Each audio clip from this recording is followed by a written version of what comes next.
তোমার দাদুর শৈশবকাল বা তোমার দাদুর বাবার শৈশবকালকে দেখতে চাও? তারা সেই সময় কি করছিল পৃথিবীতে? তখন তুমি জন্মাওনি, তার অনেক বছর পরে তুমি জন্মেছ। তারা তাদের শৈশবকালে কি করছিল সেটা তুমি কি দেখতে চাও? যদি দেখতে চাও তোমার দাদুর বা তোমার পূর্বপুরুষের শৈশবকালকে, সেটা অবশ্যই সম্ভব বিজ্ঞানের ভাষায়। তুমি যে এখন আকাশে সূর্য দেখছো, সেখান থেকে আলো আসতে পৃথিবীতে মোট 8 মিনিট সময় লাগে।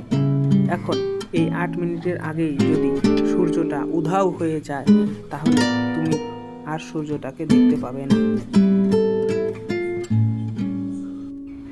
তুমি যে এখন আকাশে তারাটা দেখতে পাচ্ছ, সেখান থেকে আলো আসতে পৃথিবীতে কয়েক লক্ষ বছর লাগে। হতে পারে এখন যে তারাটাকে দেখছো সেটা ওই আকাশে নেই, সেখান থেকে আসা আলো তোমার চোখে এসে পড়ছে। বাস্তবিকভাবে তারাটা সেখানে নেই, কিন্তু অনেক টাইম নিচ্ছে সেই আলোটা তোমার চোখে এসে পড়তে। সেই জন্য তুমি ওই তারাটাকে দেখতে পাচ্ছ। এরকম হতে পারে।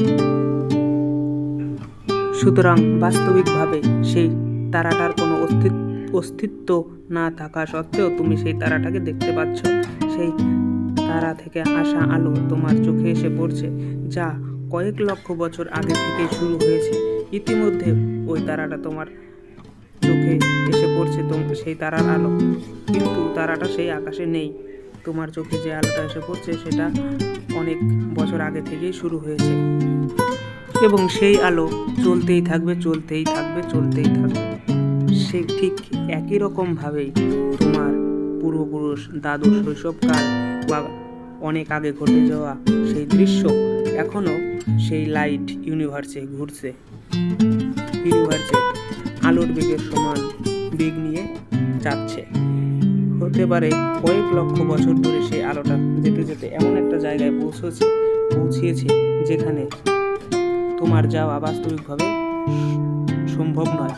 কিন্তু তুমি যদি লাইটের মতো স্পিড অর্জন করতে পারো এবং ঠিক ওই জায়গায় যেখানে তোমার দাদুর ইমেজ এতক্ষণে পৌঁছিয়েছে, সেখানে যদি তুমি লাইটের থেকে বেশি দ্রুতগামী গিয়ে পৌঁছতে পারো, তাহলে তোমার সেই